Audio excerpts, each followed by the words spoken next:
Welcome to Tales by Jin. I'm Jin, and you're listening to the Tales of Lux and Cor Gwyndolyn series. This is Adulthood Part 3, the 9th episode in the series. Sit back, relax, and let yourself be whisked away as we return to the world of Tenebrae to follow Gwyndolyn on her continued adventures in the Dragon Wastes of Cor and beyond.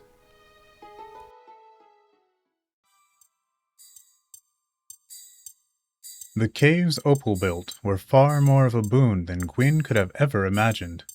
Not only was there space enough for their clan to expand indefinitely, it reached deep enough into the mountain to intersect with a lava flow. For now, there was no need for the clan to expand so deep so quickly, but the blood of the earth would be a much-needed source of warmth in the colder months. Nearer to the surface were the nesting grounds.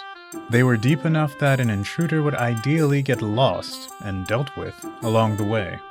They were also well protected from the elements. Not too hot or cold, and no lightning to judge eggs as worthy of hatching. But they weren't so deep and isolated that a carer would feel anxious leaving them for a moment to stretch their legs or to take food and drink. That is, if sustenance hadn't been brought to them direct by another member of the clan. That was the kind of care and consideration Gwyn expected from her clan, and as such was the behavior she modeled. How goes the incubating, Quentin? Everything all right? Making sure to stretch out every now and then? Plenty of food and drink? Thanks to you and the others, yes. Everything is fine. But, Elder, I don't mean to question your methods, but you're going to anyway? Quentin hung his head and shrank into himself. With a short bark of a laugh, Gwyn sat herself next to the incubating father. Together, they watched his eggs. Just because I'm an elder doesn't mean I'm above reproach, you know. Speak your mind, Quentin. An elder unwilling to hear the voice of their clan is a very useless, very stupid elder. Well, he began, tail twitching nervously. It's just, you're our elder. I'm just part of the clan. No one special. Aren't there more important things for an elder to be doing right now besides running food and water around? The air grew heavy with the silence that followed. Gingerly, Gwyn lifted the smallest egg from the clutch. If it survived, it would likely be the runt of the clutch, much like herself. She cradled it in her arms and held it close to her chest, rocking it back and forth as she hummed a little tune. She continued like this, humming softly and rocking gently, until Quentin eventually relaxed. Quentin? Yes, Elder? Are you suggesting that you, who is directly caring for our clan's future, are less important than anything else I could be doing right now? No, Elder, I'm not. You're not what? Not the caretaker of our future? Once more, Quentin hung his head and deflated. This time, however, Gwyn nudged him with her shoulder. When he looked up, she passed the egg from her arms to his. What you're holding isn't just your child. It's our future. It's a future kobold hatched outside of the hate and anger and uncaring ways and bigoted thoughts of our former clans. Those eggs are our future. And you care for our future. Without you, we have no eggs. No eggs, no future. So tell me, Quentin, what could possibly be more important than this? I see, he said, looking down at the egg in his arms. I was wrong to question the wisdom of our elder. I should have trusted. Wrong, Gwyn interrupted, rapping him lightly on the head with her knuckles. Trust is fine and all, but don't get complacent with what I say because I'm the one that said it. The day I'm questioned about something I've decided for us and wave it off with something stupid like tradition or because I'm the elder, so do what I say, is the day I am no longer fit to be this clan's elder. So question, always question. And I'll do my best to answer, even if it's hard and I can't do so right away. I refuse to hide my motives like my elders before me. Yes, I understand. Quentin placed the egg back with the others and continued looking over them. It's fine if you have other things to do now, though. I'm all right for now. Thank you. Anytime. I'll be off then. A soft smile, and Gwyn was back to wandering the caves as was her wont when life in the clan was calm. Well, less her wont, and more what she was relegated to. As much as she wanted her clan to be different from the rest, some aspects still persisted. Elders were supposed to be heard from rarely and seen even less.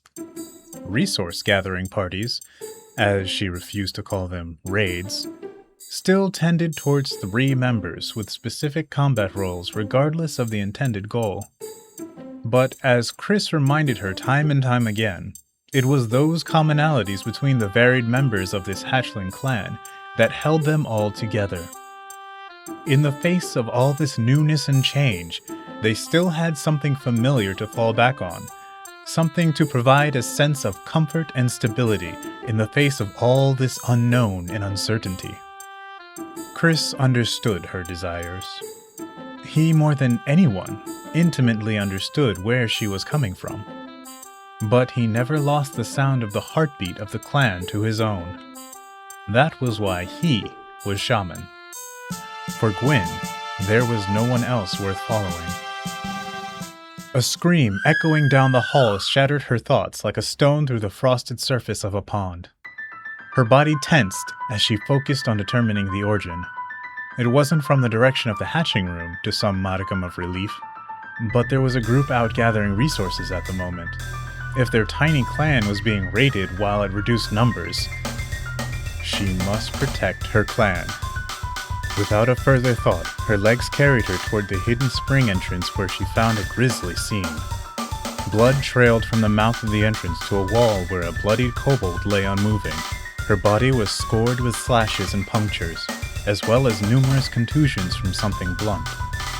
2 more kobolds fussed over the body, but they seemed too panicked to notice what stood out far too clearly to Gwyn. There was no blood flowing from the open wounds. You two, quickly, what happened here? We had just gotten back and Attacked out of nowhere. took our stuff. Alexis said run, but We couldn't just leave her. the scout and the mage, they... It's okay, I'll take it from here. Chris stepped away from the freshly crystal-sealed entrance and placed a comforting, chubby paw on each of the traumatized kobold's shoulders. Miriam, Alistair, take Alexis to Cyril to have her wounds cleaned and treated. I'll speak with Quentin after we finish here. The 2 kobolds swallowed their pain and did as their shaman instructed, leaving Gwyn and Chris alone. Elder, Shaman, what are you thinking? tell me how many there are. I've already sealed the entrance. We can wait until... They killed Alexis, Chris. You saw what state her body was in. No amount of water magic wound cleaning is going to fix that, and you know it. They killed one of our clan, Chris. They killed a mother that will never get to see her hatchlings. They took that from... I mean, we can't let... I failed us, haven't I? What? No, Gwyn, how have you failed us? We all know it's dangerous out there. We know the risks we take when we go out. Just because something happened when you weren't around one time doesn't mean... But it does, Chris. That's exactly what it means. I wasn't there. I was busy getting food to Quentin when I should have been here on watch. I'm the claws and fangs of this clan. I'm supposed to protect us. I'm supposed to keep things like this from happening. Electricity crackled up and down Gwyn's scales as her breathing quickened. Her claws flexed as she stared through the purple crystal sealing the cave. Whoever they were, they would pay. And she alone would be the one to make them. Their clan was meant to be peaceful, and peaceful she hoped they would stay. But she would not tolerate the murder of a clanmate on their own doorstep. That was not what a protector did. Gwyn. Chris took her paws in his. The sting of the latent electricity coursing through her made him wince, but he was used to it. Gently, gradually, he touched his forehead to hers. I understand your pain, but I can't let you go out there in a blind rage over something you had no control over. You can't be everywhere all the time. You're our claws, or you're our fangs, or sometimes you're our heart too. But you can't be all of them all at once everywhere always. So take a breath, tell me what you plan to do when I dismiss my crystal, and we'll go from there. Gwyn took a deep, shuddering breath. The electricity surging through her body calmed to the point that what remained no longer stung, but slightly buzzed. She nuzzled her head into Chris's, then grasped him by the shoulders and held him at arm's length. His flesh gave under the pressure of her digits, more supple fat than hardened muscle. And she preferred it that way. He was healthier and happier that way. She needed to be sharp, to be hard when it came to protecting their clan, so that he and the rest of the clan could be as delicate as they desired in the safety of their home. I don't care about the stolen resources. We can always get more later. But I won't tolerate a clan getting killed right outside their home. I'll find out whoever is responsible, and I'll avenge Alexis on Quentin's behalf. The rest I'll beat into submission until they leave. Okay? And if they come back with more of their clan to wipe ours out now that they know where we are, I'll make sure I'm not the only claws and fangs we have by then. Chris sighed. He pulled her close again and touched his forehead to hers as he whispered, just promise me you'll come back to us. To me.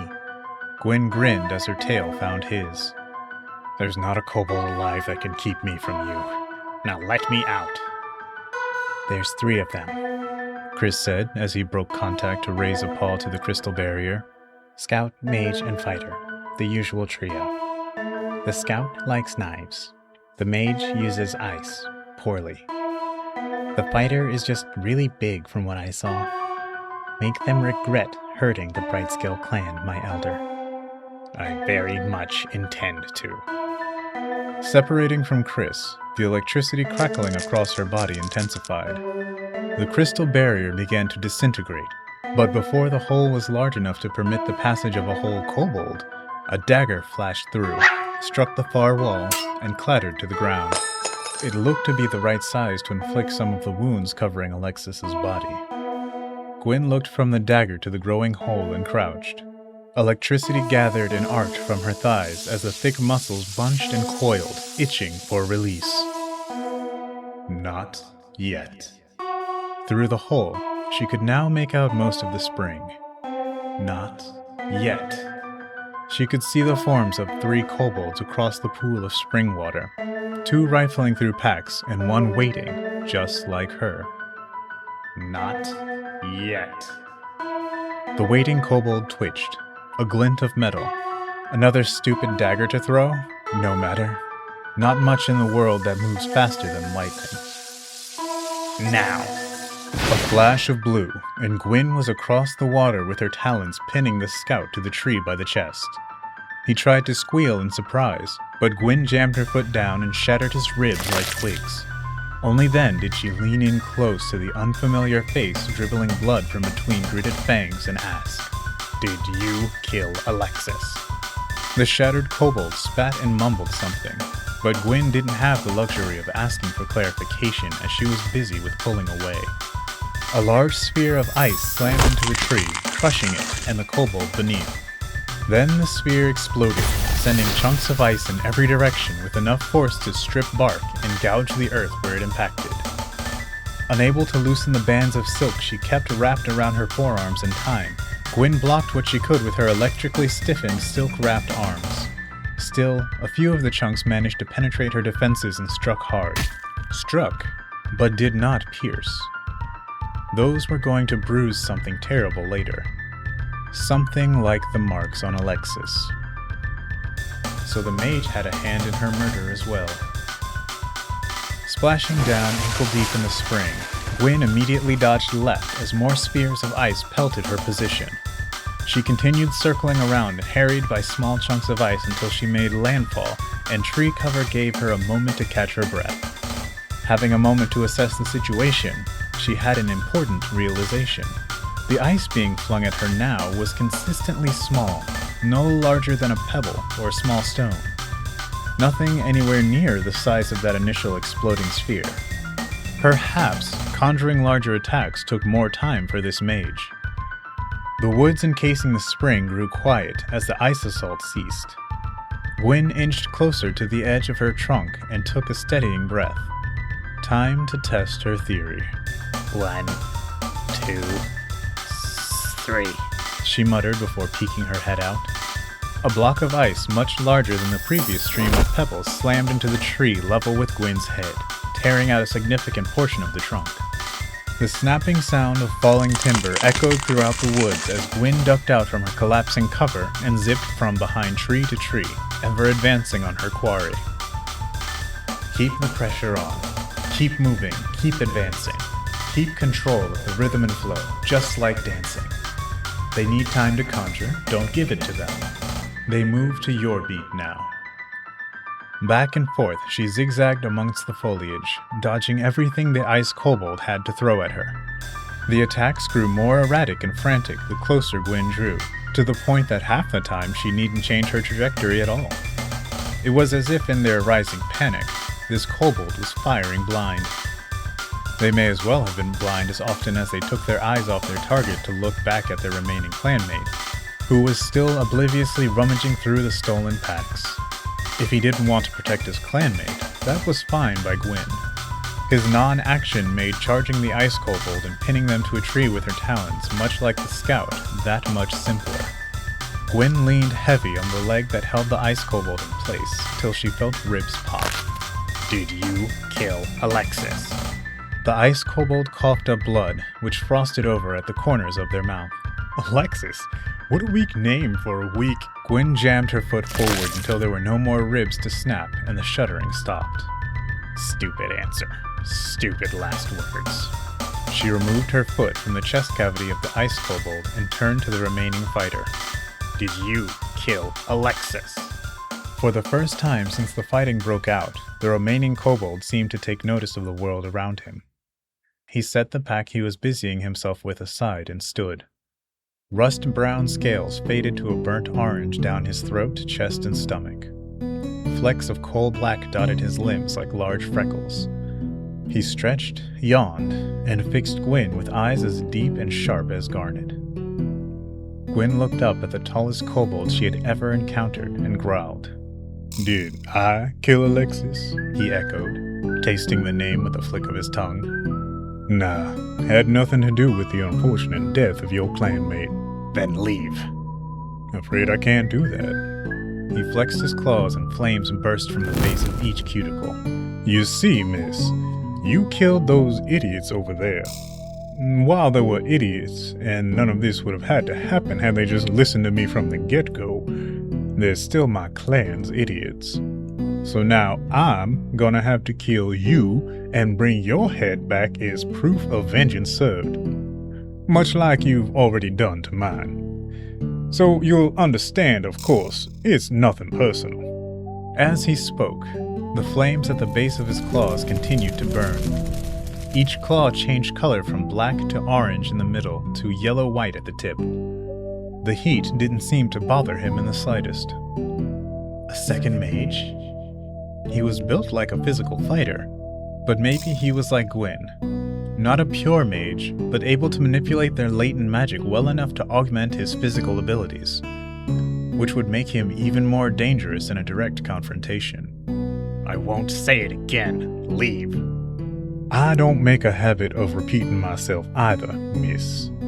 And he struck.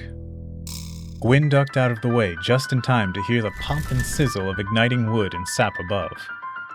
She rolled forward and delivered a kick straight to the fiery kobold's gut, which he received fully, unguarded, and all he did was stumble back.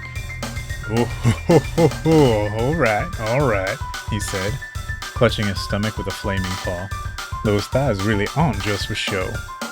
Looks like I might actually get to enjoy this.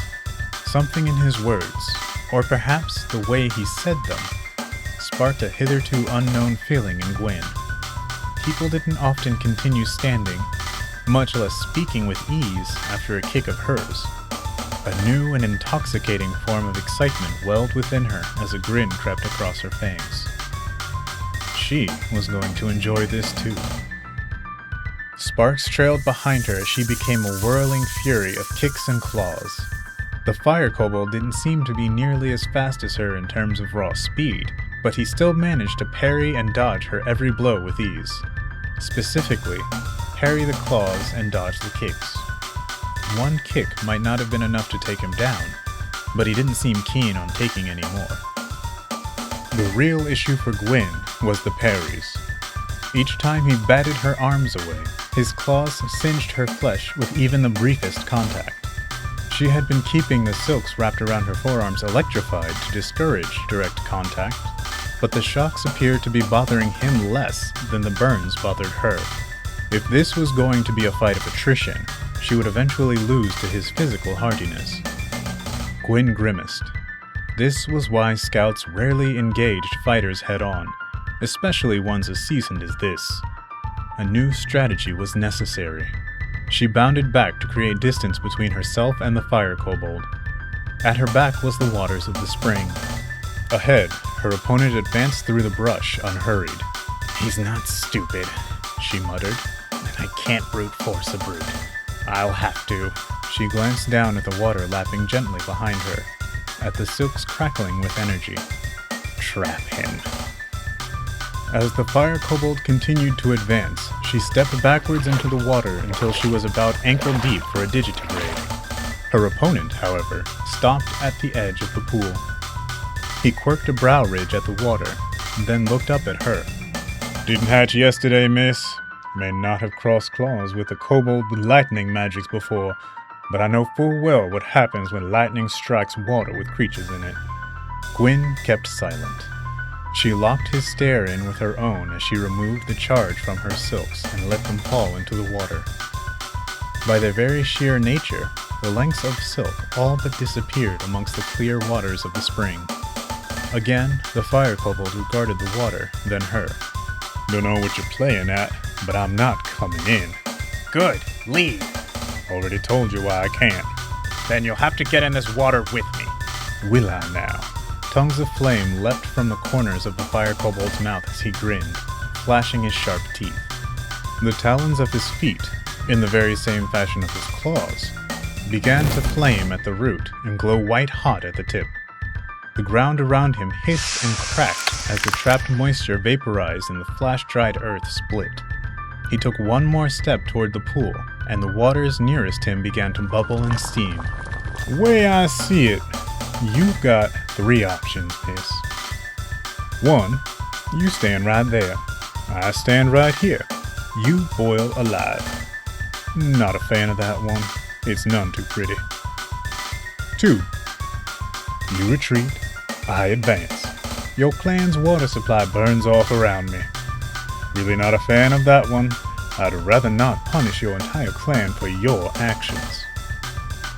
3, and the best choice in my humble opinion, you come on over here, I make your end quick and painless, your clan gets left alone, and I leave just as you like to deliver your head so I can keep my own. The choice is yours." Gwyn rolled her eyes and swore. Her head to keep his own? Another clan veil bent on killing their own over stupid shit? Why were kobolds like this? I say something amusing, miss? Something stupid, more like. Wouldn't waste your final moments on bravado if I were you, miss. You've got a choice to make, and not a lot of time to make it. That was no exaggeration. Not just the water, but even the earthen bottom of the spring pool was growing uncomfortably warm under Gwyn's talons. She shifted her weight from foot to foot like a desert gecko as she said, "It's not bravado, but it is really stupid that we kobolds are so preoccupied with killing our own when the rest of the world is more than willing to do it for us. Killing eggs over a stupid hatching ritual. making hatchlings kill each other to supposedly make the survivors stronger, killing clanmates that came back empty-handed. It's also fucking stupid. Didn't hesitate in killing mine. Gwyn bared her teeth and growled, then pushed a little further. I am defending my clan. I have to be sharp so they can be soft. And I gave you plenty of chances to leave. Me, sure. The other two? A bit more. They attacked first. You said yourself this wouldn't have happened had they listened to you. True enough. But that's just the way of things for us kobolds out here in the waste since the dragons left. You know that. A little bit further. Maybe it was before, but it doesn't have to be now. Is that what your clan? Twin lengths of silk burst from the water's edge and wrapped themselves around the kobold's wrists and tightened. He tensed, expecting a surge of electricity to come, but none did. Instead, he found himself being yanked forward as Gwyn turned and lurched forward. Steam hissed as his feet splashed into the water. The pool's temperature spiked in that moment, but began to stabilize as the kobold's fires were quenched. Gwyn looked back. All she could make out through the continuously rising steam cloud was a silhouette of a large kobold, unmoving. Your fire's out now, she called to the figure, holding the silks ready to deliver her wrath if needed. It's over. Leave now, don't come back. I won't tell you again. It's over? A quiet laugh drifted from the steam cloud. It grew in volume as the silhouette arched further and further back, until the laughter echoed off the spring and filled the woods. Then it stopped abruptly as the figure snapped upright. Miss, I am Titus. Titus the Inferno. We are only just getting started. A small orange glow appeared centered in the head of the silhouette and grew in size. Fearing the glow would soon come hurtling toward her, Gwyn pumped enough electricity through the silks to fry a shadow beast into a puddle. He jerked and splashed in the shallows where he stood, but he remained upright. And the glow continued to swell. Such was the nature of a titled kobold. While a title was not as revered, sacred, and exceptionally rare as a second name, it still was something hard-earned and scarcely given. This worried Gwyn. Not because of the fact that he was titled, though that was a complication in its own right, but because this Titus, already a remarkable fighter, had a title relating to his magic. A high-pitched whine pierced the air as the silhouette became still and the glow pulsed. Gwyn noted the depth of the water behind her in case she needed to duck an incoming fireball, but none came. Instead, the whine suddenly ceased, and the glow disappeared with a gulp. An explosion of steam knocked Gwyn on her tail. Where the silhouette of Titus once stood was a creature still vaguely kobold-shaped, but with thicker, longer limbs and more than twice his original height despite the slight hunch in posture. The eyes glowed red through the hot, billowing clouds of vapor, and they were fixed on Gwyn. Was Titus secretly a dragon? Gwyn had no time to wonder, as the sheer heat from his body had burned away the attached portions of silk and was rapidly reducing the clan's water supply to steam. No time to wonder, no time to think. She charged as fast as her legs could carry her and put all of that momentum into a headbutt aimed straight at the giant kobold's gut. Both reeled from the impact, but it wasn't enough. Titus still had a foot in their rapidly disappearing water. Coughing from the scalding air, Gwyn continued her assault, jumping headlong into Titus and forcing him back, out of the water and into the woods. Sparks flew at every impact, but the added shocks did little more than annoy the backpedaling beast. Would you quit it? Titus bellowed, swinging an arm wide. The speed of the tree-trunk-sized limb caught Gwyn off guard and flung her deeper into the woods, bouncing off a few thick branches before coming to rest in a bed of tangled roots, leaves, and moss. She tried to sit up and immediately regretted the decision as searing pain flared in her chest. Broken ribs? Huh, fair enough. She chanced a shallow breath. The pain was there but manageable. Then a deeper one. not so manageable. But the bones didn't appear to be shattered to bits or piercing any organs as far as she could gauge, so she would manage. Gingerly, she got to her feet, and watched as green turned brown and black and all things shriveled and burned in the wake of the flaming behemoth. Bad. This was bad. This was very bad.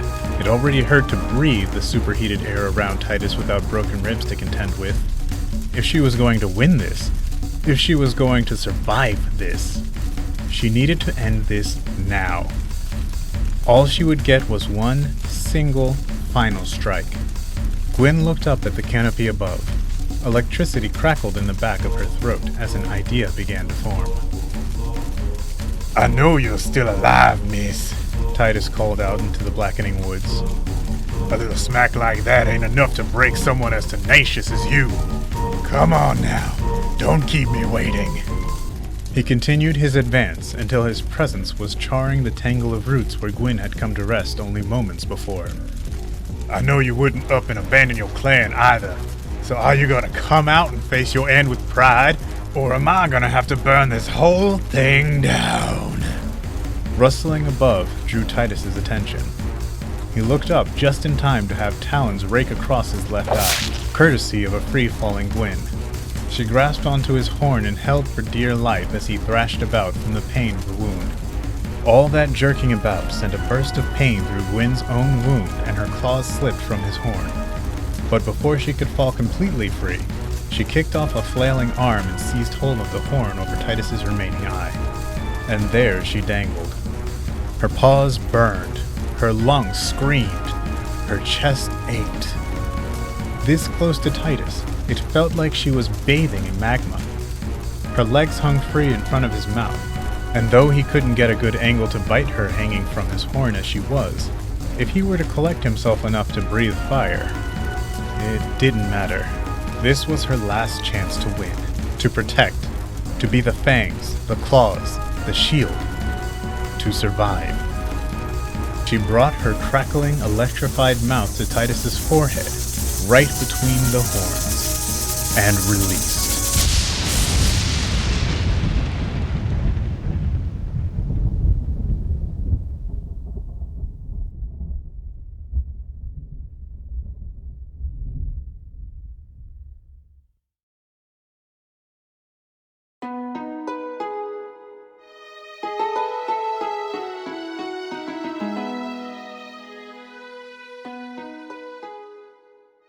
Thank you for listening to this episode of Tales of Lux and Cor, Gwyndolyn.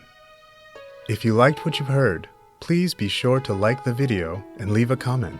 And don't forget to subscribe to the channel to make sure you're notified when new episodes come out. Thanks for stopping by, and may your cave be ever warm.